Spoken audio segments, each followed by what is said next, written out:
Estamos hoy aquí en la Iglesia Jesús 100% Vida en Buenos Aires, Argentina. Le damos la más cordial bienvenida a todos los que están en forma presencial, pero también pero muy bienvenidos a todos los que nos siguen a través de las redes sociales. Bienvenidos los que están en Estados Unidos, los que están en Europa, los que están en Latinoamérica, los que están en cada provincia de Argentina. Bienvenidos a este culto, rogando al Señor que esta palabra que vamos a compartir sea de bendición para cada uno de nosotros. Yo he titulado la palabra del día de hoy: llegó el tiempo de recuperar lo perdido. Si yo les preguntara en esta hora a cada uno de ustedes qué es lo que ha perdido en la vida, cada uno podría estar enumerando cosas, ¿verdad? Alguno me puede decir: pastor, yo perdí la paz. Otro me puede decir: perdí el gozo, la alegría. Otro me puede decir: perdí cosas, recursos. Cada uno de nosotros en la vida por allí ha ido perdiendo cosas. La pregunta es: ¿podremos recuperarlo? Y yo he titulado la palabra de Dios en función de este pasaje bíblico que vamos a leer, que sí llegó el tiempo de recuperar lo perdido, que Dios puede ayudarte a recuperar todo lo que has perdido en la vida. Vamos a leer la Biblia en el libro del profeta Joel. Joel capítulo 1. Joel capítulo 1. Y voy a leerte algunos versículos de la palabra de Dios. Quiero que prestes mucha atención. Quizás al comienzo de la lectura no se entienda demasiado bien, pero por eso es que quiero explicarte y que juntos podamos estudiar lo que Dios tiene para sembrar en nuestros corazones en el día de hoy. Joel capítulo 1, a partir del versículo 1 hasta el versículo 4 voy a leer. Dice así: esta es la palabra del Señor que vino a Joel, hijo de Petuel. Oigan esto, ancianos del pueblo, presten atención, habitantes todos del país. ¿Alguna vez sucedió cosa semejante en sus tiempos o en los de sus antepasados? Cuéntenselo a sus hijos y que ellos se lo cuenten a los suyos y estos a la siguiente generación. Lo que dejaron las langostas grandes, lo devoraron las langostas pequeñas. Lo que dejaron las langostas pequeñas, se lo comieron las larvas. Y lo que dejaron las larvas, se lo comieron las orugas. Vamos al capítulo 2 del libro de Joel, a partir del versículo 4 en adelante. Dice así: tienen aspecto de caballos, galopan como corceles, y al saltar sobre las cumbres de los montes producen un estruendo como el de carros de guerra, como el crepitar del fuego al consumir la hojarasca. Son como un ejército poderoso en formación de batalla. Ante él se estremecen las naciones, todo rostro palidece. Atacan como guerreros, escalan muros como soldados. Cada uno mantiene la marcha sin romper la formación. No se atropellan entre sí, cada uno marcha en línea. Se lanzan entre las flechas sin romper filas. Se abalanzan contra la ciudad, arremeten contra los muros, trepan por las casas, se meten por las ventanas como ladrones. Ante este ejército tiembla la tierra y se estremece el cielo, y el sol y la luna se oscurecen y las estrellas dejan de brillar. Truena la voz del Señor al frente de su ejército. Son innumerables sus tropas y poderosos los que ejecutan su palabra. El día del Señor es grande y terrible. ¿Quién lo podrá resistir? Gracias, Señor, por este tiempo, y te rogamos que esta palabra pueda aumentar nuestra fe. Te imploro en este tiempo, Señor, que esta palabra sea revelada en cada corazón, para que podamos cambiar todo lo que tiene que ser cambiado, para que podamos enderezar todo lo que está torcido en nuestra vida. Gracias, Señor, porque tu promesa es fiel y creemos que es tiempo de recuperar lo que hemos perdido. Te quiero dar la gloria y la honra en el nombre de Jesús. Amén. Para que podamos comprender bien este pasaje que por allí no se entiende en plenitud, tenemos que ver el contexto por el cual fue escrito. El pueblo de Dios, el pueblo de Israel en ese tiempo tenía 3 problemas muy serios que estaban atravesando. El primer problema era la plaga de langostas. Por eso usted escuchó varias veces la palabra langostas y se lo presenta como un ejército que invade, que destruye, etc. Había una terrible plaga de langostas destructoras para el pueblo de Dios que estaba padeciendo. El segundo problema, sumado al de las langostas, es que había una gran sequía. Una sequía que estaba destruyendo la cosecha. Lo poco que las langostas podían dejar de cosecha, esta sequía la estaba aniquilando. Y el tercer problema que venía en forma simultánea sobre el pueblo de Dios era una tremenda invasión del ejército de los asirios que venían conquistando desde el norte y cada vez se acercaban con mayor peligro para la destrucción y la aniquilación del pueblo de Dios. Por lo tanto, 3 problemas simultáneos graves. Algunos de estos problemas tenían diferente origen. Por ejemplo, uno de los orígenes de estos conflictos era el mismo pueblo de Dios, el mismo pueblo de Israel. ¿Por qué? Porque había desobedecido a Dios y estaban pagando las consecuencias de esa desobediencia.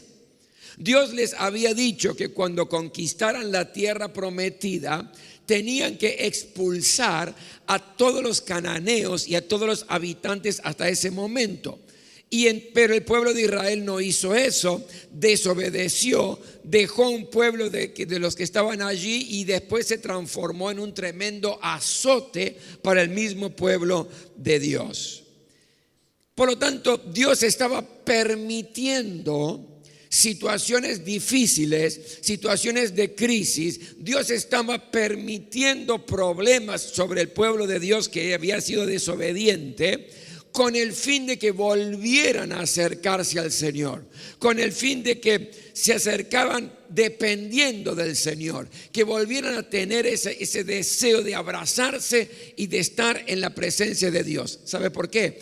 Porque cuando uno desobedece se empieza a alejar de Dios. Cuando uno desobedece la palabra del Señor sabiendo que lo está haciendo, se va enfriando la comunión con Dios. Entonces Dios permitió que tuvieran este tipo de sufrimiento, este tipo de problema, con un fin restaurador, con un fin de que volvieran a sus brazos, con un fin de que dependieran nuevamente de Él, que su fe en Dios aumentara y creciera y pudieran creer que Dios podía ayudarles a recuperar todo lo que habían perdido. Ahora, esta crisis trajo muchas consecuencias, muchos problemas para el pueblo de Dios. Si usted y yo continuamos leyendo el capítulo 1 de Joel y el capítulo 2, vemos que el pueblo sufrió cosas graves y grandes pérdidas. Pérdidas que en un sentido de paralelismo, usted y yo podemos también estar atravesando problemas así, situaciones así o pérdidas así. ¿Cuáles eran estos problemas? Primero, había batallas muy duras que tenían que librar, batallas que tenían que luchar. Estaban siendo invadidos por fuerzas poderosas. Los asirios venían con todo. Estaban siendo amenazados por un ejército que venía a destruirlo. ¿Y qué representa esto para usted y para mí? Representa, mi querido, que muchas veces en nuestra vida enfrentamos problemas que son más poderosos y más fuertes que nuestra capacidad de enfrentarlos y de vencerlos. Enfrentamos situaciones donde decimos, yo ya no sé qué hacer. Luchas duras, luchas que aprietan el corazón, problemas graves en la vida. Enfrentamos batallas que parecen imposibles de ganar. ¿Le ha pasado, verdad? Como por ejemplo, ese hijo que usted crió con tanto cariño, con tanto amor, buscó traerlo al camino del Señor y de pronto las malas amistades lo desviaron y lo llevaron por rumbos que no debían ir, y algunos hasta entraron en las adicciones, y esto duele y uno dice: yo ya no sé qué hacer, son batallas duras que estoy librando pero no tengo fuerzas. También tuvieron pérdida de posesiones. Las vides habían sido arruinadas, vides que producían y sustentaban la vida del pueblo. Pero la invasión de langostas destruyó, aniquiló las vides. Y esto representa, mi querido, en su vida y en mi vida, la destrucción de cosas que con mucho esfuerzo logramos construir, que nos pertenecían, y de pronto se nos fue, lo perdimos. Como ese negocio, ese microemprendimiento que no logra prosperar, que no logra avanzar, y uno ve cómo se va evaporando el esfuerzo que hizo, los pocos ahorros que tenía, y los invirtió en ese microemprendimiento, en ese negocio, y no pasa nada, casi no llega a fin de mes. Y uno siente que se perdió y que se está perdiendo poco a poco, es como se va desangrando de a poco. Pérdida de posesiones, pérdida de familia. En aquel tiempo, dentro del pueblo de Israel, las familias estaban desconcertadas, había desunión en las familias. Y usted y yo a veces también sufrimos conflictos familiares, donde la familia, en lugar de ser ese oasis donde uno va a refrescarse en medio del desierto de la vida, se transforma en un campo de batalla. Por eso a veces hay maridos o hay mujeres que no quieren volver del trabajo, porque saben que al volver no es un oasis, no es un placer la casa, no es el hecho de decir: ahora después de tanto problema y tanto conflicto en el trabajo voy a descansar en casa con lo mío. No quieren volver porque saben que la lucha es mayor en casa que en el trabajo. Hay pérdida de armonía, hay pérdida de amor, hay pérdida de paciencia, pérdida de tolerancia, conflictos familiares. Y uno dice: estoy perdiendo lo más preciado que tengo, que es el amor y la armonía en mi familia. Pero también el pueblo tenía pérdida del interés por las cosas de Dios. Para el pueblo de Israel, Dios ya no era la prioridad en ese tiempo. Por eso estaban pagando las consecuencias que estaban pagando. Las crisis en la vida, los conflictos, las aflicciones pueden llegar a enfriar la comunión con Dios. Hay cristianos que cuando pasan por problemas difíciles se aferran más que nunca al Señor, se abrazan al Señor y salen adelante. Y otros se cuestionan, se quejan, protestan y se apartan del Señor. Esto es lo que estaba pasando con el pueblo de Israel. Habían perdido el interés por las cosas de Dios. Y a veces uno ve en su propia vida que ha perdido cosas. Ha perdido la vida devocional. Ha perdido el tiempo donde se deleitaba leyendo la palabra, orando, buscando la presencia de Dios. Ha perdido el tiempo donde servía con alegría. Ahora no hay tiempo para servir, o no tengo ganas simplemente de servir al Señor. No hay interés en las cosas de Dios. Pero la quinta cosa que habían perdido también es el trabajo. La sequía en aquel tiempo producía un freno en la economía del pueblo. Y esto representa cuando usted y yo por ahí tenemos trabajo, pero no alcanza para suplir las necesidades. Y uno dice: me estoy esforzando, estoy haciendo todo lo que puedo, lo hago con responsabilidad, pero no llego, no me alcanza. Hay una pérdida en esa oportunidad. Y en quinto lugar, según el contexto bíblico, ellos perdieron la alegría. Se esfumó la alegría, se esfumó el gozo. Y esto es cuando usted y yo no esbozamos una sonrisa por nada, porque estamos mal, porque las pérdidas que sufrimos en la vida y las situaciones complicadas, ¿de qué vamos a sonreír? no tenemos gozo en nada, no tenemos alegría en nada, el corazón está entristecido. Todo este proceso de pérdidas que está descrito allí en Joel capítulo 1 y capítulo 2 produce despojo y produce heridas, produce dolor, angustia, frustración, a veces vergüenza, lágrimas, tristeza. La pregunta es, ¿cómo podemos enfrentar estas pérdidas? ¿Qué tenemos que hacer para que podamos recuperar? Porque Dios promete que vamos a recuperar lo perdido. ¿Qué tenemos que hacer? ¿Qué nos revela la palabra de Dios? Y gracias a Dios, el mismo libro de Joel en el capítulo 2 nos da la salida y nos dice cuál es nuestra responsabilidad, la suya y la mía, si queremos que Dios nos ayude a recuperar las cosas que hemos perdido. Y venga conmigo en el versículo 12 y versículo 13 de Joel capítulo 2. Y mire lo que nos dice la palabra de Dios como una salida para enfrentar esas pérdidas. Primero dice así, Joel 2 del 12 y 13. Ahora bien, afirma el Señor, vuélvanse a mí de todo corazón, con ayuno y llantos y lamentos. Rásguense el corazón y no las vestiduras. Vuélvanse al Señor su Dios, porque Él es bondadoso y compasivo, lento para la ira y lleno de amor, cambia de parecer y no castiga.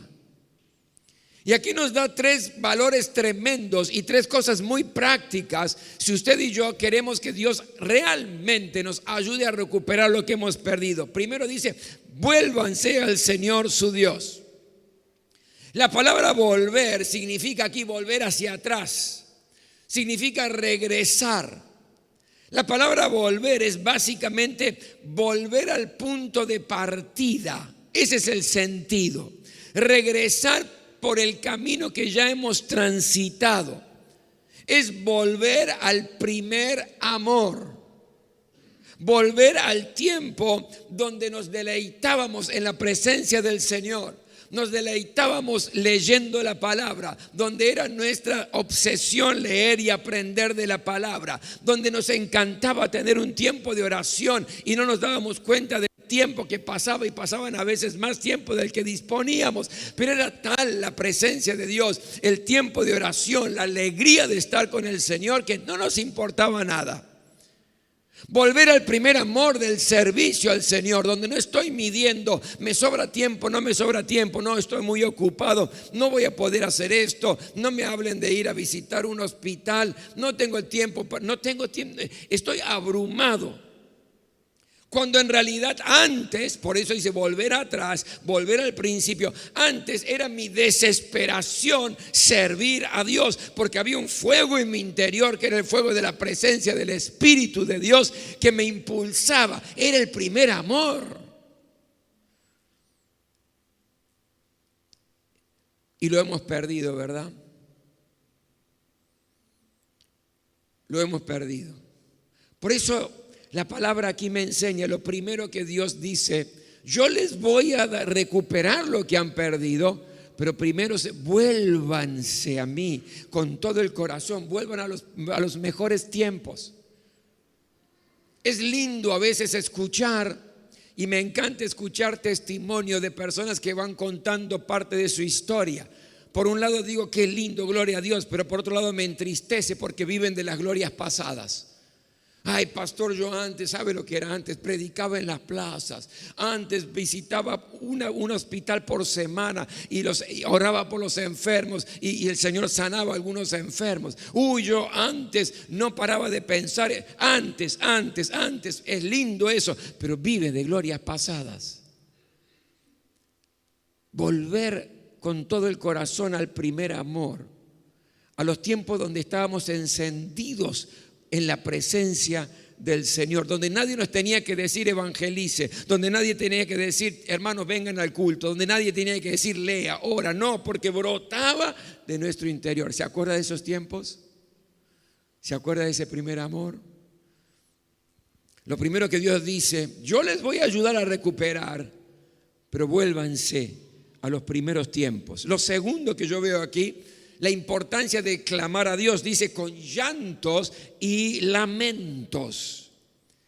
En medio de la crisis, en medio del problema, mi querido, la oración protocolar no sirve para nada. Esa oración ritualista, esa oración que repito más o menos lo mismo, no sirve para nada. En tiempo de crisis, en tiempo de problemas, en tiempo de aflicción, cuando las papas queman, ¿vio? Cuando el agua sube hasta el cuello y usted está haciendo en punta de pie equilibrio para no ahogarse en la aflicción, en el dolor, ya sea familiar, en su economía o en lo que es, en el área de su vida que sea. Cuando las cosas están complicadas, orar simplemente, protocolarmente, como de memoria, no sirve para nada. La palabra aquí me dice con quebranto, con humillación delante de su presencia. Clamar significa derramar el corazón delante de Dios. Señor, si no haces un milagro, si no intervenís en esta situación, yo ya no puedo. La situación me supera. Yo ya no tengo más fuerzas. No tengo más conocimiento, los consejos que me dieron los apliqué, pero no alcanzan. Señor, si no haces el milagro, perdí. Eso es clamor, con llanto y lamento en la presencia de Dios. Dios dice, vuélvanse a mí de todo corazón, vuelvan a los primeros tiempos, vuelvan al primer amor, pero también clamen a mí, porque yo estoy dispuesto a escuchar y a responder su clamor con poder del cielo. Y luego dice, y con ayuno. Con ayuno. El ayuno no es simplemente no comer o no tomar, ¿sabe? El ayuno tiene un sentido espiritual muy profundo. Es como que pongo como prioridad de mi vida al Señor y es más importante en ese tiempo que el comer y que el beber. Pero luego, en el versículo 24 de Joel, agrega 3 cosas más. Dice, las eras se llenarán de trigo, los lagares rebosarán del vino nuevo y de aceite. Y esto es antes de que Dios permitiera recuperar lo perdido. Y aquí hay 3 figuras importantes. La primera, el trigo. ¿Qué es el trigo? Es la figura que representa la palabra de Dios que nos alimenta. ¿Y qué implica esto? Que tenemos que volver desesperadamente a la Biblia. Y pastor, yo la leo, gloria a Dios. Pero alimentarnos de la palabra, como decía el profeta, vi tu palabra y la comí con desesperación. Leer la palabra de Dios, creerla incondicionalmente y ponerla por obra, es decir, practicarla. Dios dice, vuélvense a mí con quebranto, con llanto, vuélvense a mí con ayunos, pero también vuelvan a abrazar la palabra de Dios, alimenten su espíritu, alimenten su fe, vivan la palabra de Dios. Luego nos habla del vino.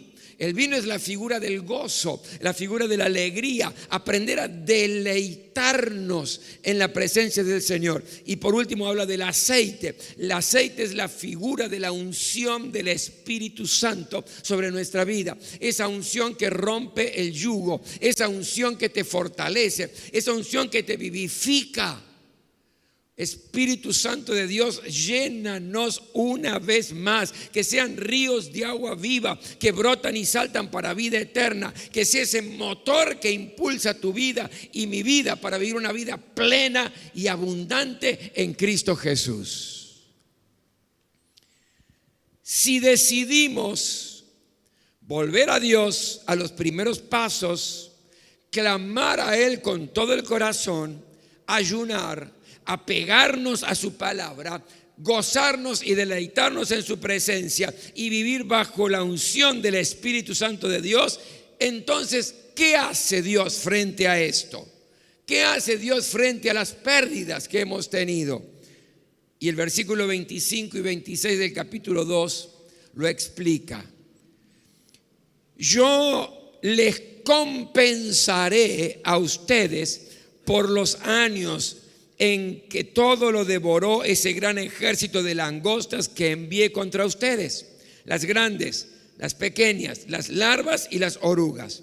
Ustedes comerán en abundancia hasta saciarse y alabarán el nombre del Señor su Dios, que hará maravillas por ustedes. Nunca más será avergonzado mi pueblo. ¿Qué es lo que Dios va a hacer? Cuando usted y yo hagamos nuestra parte que acabamos de describir según el libro de Joel, ¿qué es lo que Dios está dispuesto a hacer? Y lo que Dios promete, Dios siempre lo cumple, porque Dios no es hombre para mentir. Lo primero que dice, les compensaré, les voy a restituir. Esta palabra significa reembolsar, significa premiar, restaurar, significa devolver por completo. Estoy hablando de los significados de la palabra original. Devolver por completo, reparar lo que está dañado o lo que está herido, restablecer una cosa a su estado anterior, devolverle la cosa a su dueño. Todo esto significa la palabra compensaré. ¿Qué perdiste? ¿Qué perdiste en tu vida? ¿Qué te robó el diablo en estos tiempos? ¿Perdiste la armonía familiar? ¿Perdiste tus sueños, los anhelos que había en tu corazón? ¿Perdiste en tu economía? ¿Perdiste tu salud? ¿Perdiste la paz? ¿Perdiste la armonía, el equilibrio? ¿Perdiste la felicidad? Dios te va a restituir lo que perdiste. Si usted y yo hacemos lo que nos corresponde, usted no se preocupe por Dios, Dios lo va a hacer. Lo que devoró el ejército de langostas en tu vida, Dios te lo va a compensar. Dios te lo va a restituir. Pero además, Dios te va a dar más de lo que perdiste. Porque mira lo que dice, ustedes comerán en abundancia hasta saciarse. Perdieron porque no tenían para comer por la crisis, pero no simplemente van a alimentarse para no morir, sino que van a comer en abundancia hasta saciarse. Esto implica, les voy a dar más de lo que perdieron. Y termino con 2 ejemplos de la palabra para sembrar en tu corazón. ¿Se acuerda de la historia de Job? Perdió la familia, perdió todo su patrimonio, perdió su salud, pero Dios le restituyó todo y más todavía. Fíjese Job 42:10. Y quitó el Señor la aflicción de Job cuando él hubo orado por sus amigos y aumentó al doble todas las cosas que habían sido de Job. No solamente le recompensó, no solamente le restituyó, sino todo lo que había perdido le dio que el doble, mucho más de lo que había perdido. ¿Se acuerda de la historia de José?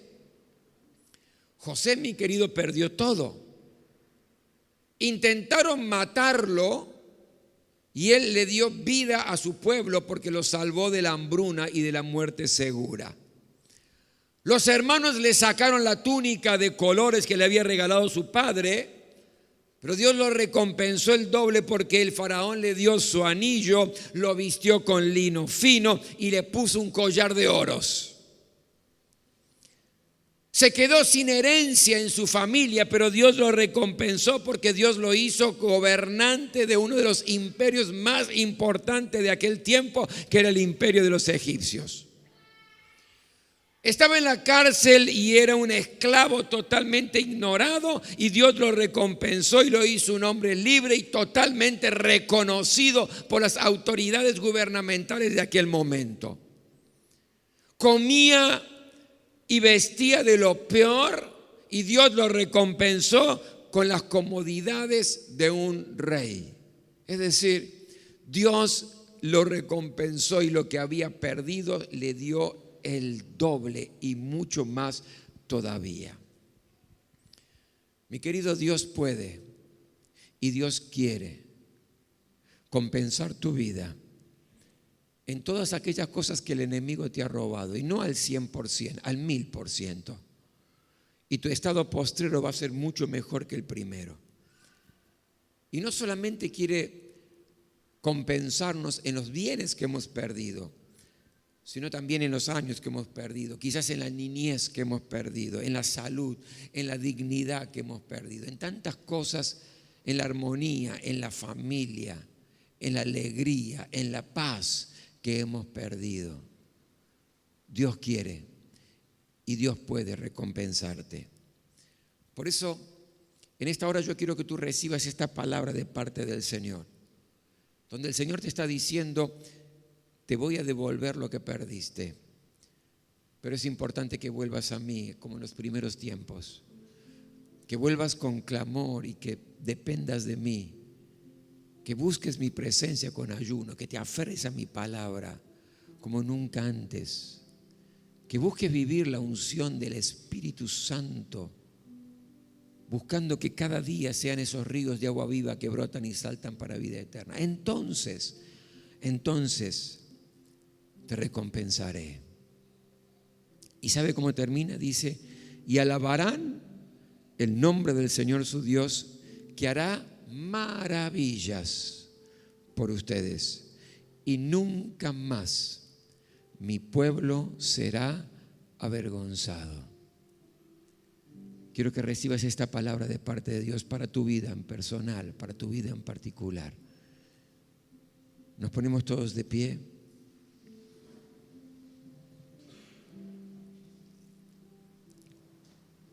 Quiero que cierres tus ojos en estos momentos, porque este es tu tiempo con Dios. Es tu tiempo con Dios. ¿Qué perdiste en la vida? ¿Qué te robó el enemigo en esta vida? Llegó el tiempo de recuperar lo que perdiste. Solamente sé fiel a lo que escuchaste hoy en la palabra y deja todo en las manos del Señor. Y Él va a hacer que nunca más seas avergonzado por ninguna pérdida. Abrí tu corazón delante del Señor, presentale tu vida en esta hora, decirle: Señor, tú sabes, yo perdí esto otro, y necesito, Señor, que obres en mí. Este es un tiempo tan especial, es un tiempo de honestidad, sinceridad, es un tiempo de recibir gracia, misericordia y poder del cielo. Señor, mira en esta hora cada vida. Mira en esta hora cada corazón. Trae, Señor, a la memoria aquellas cosas que todavía duelen, que entristecen porque son pérdidas duras. Y quizás algunas de ellas por nuestra propia negligencia y desobediencia de habernos apartado de ti. Pero hoy tenemos esta nueva oportunidad. Enciéndenos con tu fuego, Señor, el fuego de tu Espíritu en nuestro interior. Y que podamos creerte incondicionalmente en esta hora. Que vamos a transitar por el proceso para recuperar aquellas cosas que hemos perdido en nuestra vida. Y gloria sea tu nombre, porque tu promesa es fiel. Y no solamente nos vas a dar lo que hemos perdido, sino mucho más. Y lo recibimos en esta hora. Esa paz perdida se duplica, esa felicidad perdida se duplica, ese amor perdido se duplica, esa armonía se duplica, Esa salud perdida se duplica. Bendito eres, Señor. Comienza a obrar en cada vida en esta hora. Comienza a tocar cada vida en esta hora. Renueva nuestra esperanza. Renueva, Señor, la fe. Renueva el entusiasmo. Renueva la alegría, Señor. Aleluya. Porque en ti tenemos la victoria. Sí, Señor. Señor, aunque lo que hemos perdido parezca imposible de recuperar, tú eres el Dios de lo imposible. Tú eres el Dios de lo imposible. Hazlo una vez más en el nombre de Jesús. Amén, amén. Dale un fuerte aplauso al Rey. Recibe en esta hora, aleluya. Gloria. Gloria a Dios. Pueden tomar asiento, mi querido. Gloria al Señor.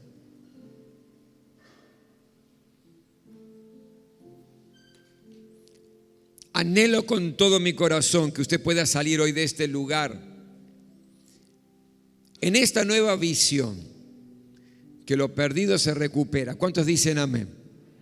Lo perdido usted lo recupera, aunque parezca algo imposible. Permítame en esta hora que podamos juntos adorar al Señor a través de nuestros diezmos y de nuestras ofrendas.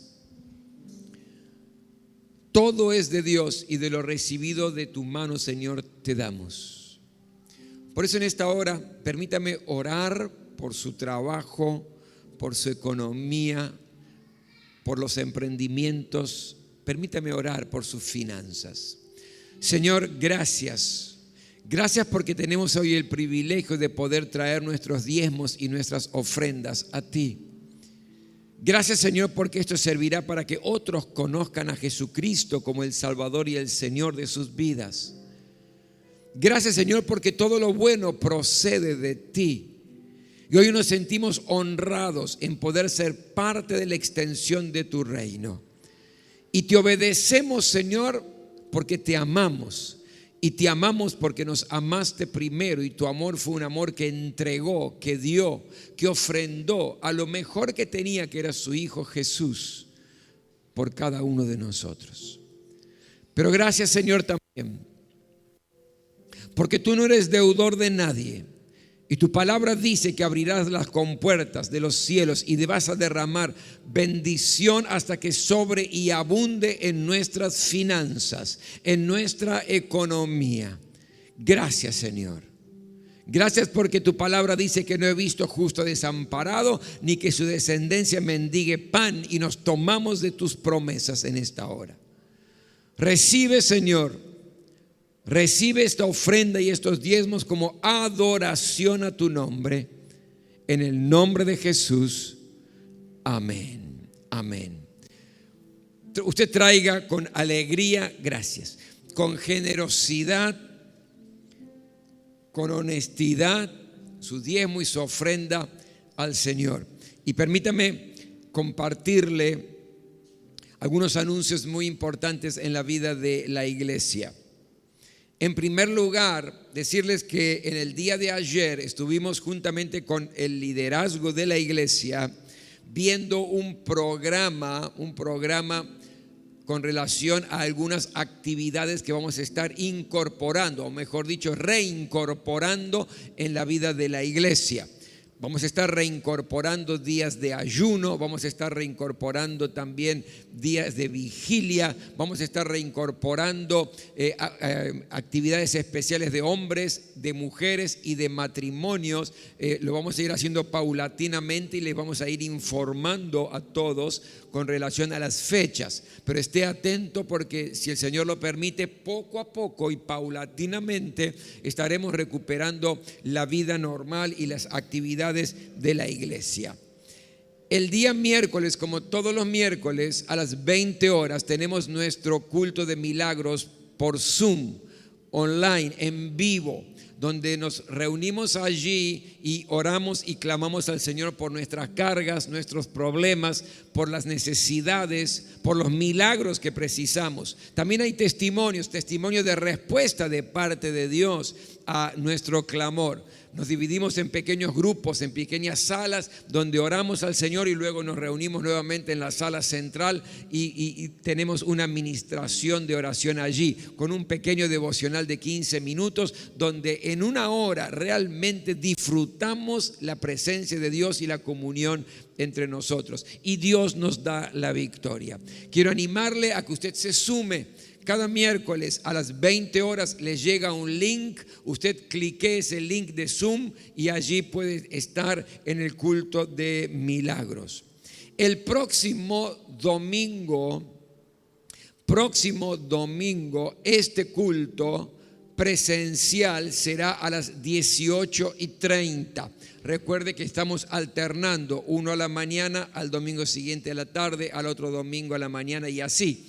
El próximo domingo será 18:30 y vamos a estar participando y celebrando la Cena del Señor. Es primer domingo del mes de abril. Por lo tanto, no pierda ese culto. El próximo domingo 18:30 y Cena del Señor. Venga con expectativas de renovar la fe, renovar el compromiso en la presencia del Señor. Muy bien, nos ponemos todos de pie.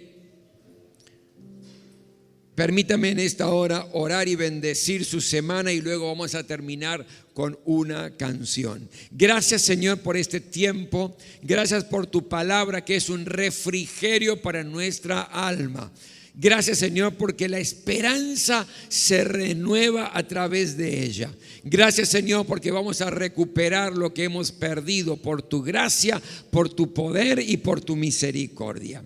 Y ahora que la gracia del Señor Jesucristo, el amor de Dios y la comunión del Espíritu Santo esté con este pueblo, Señor.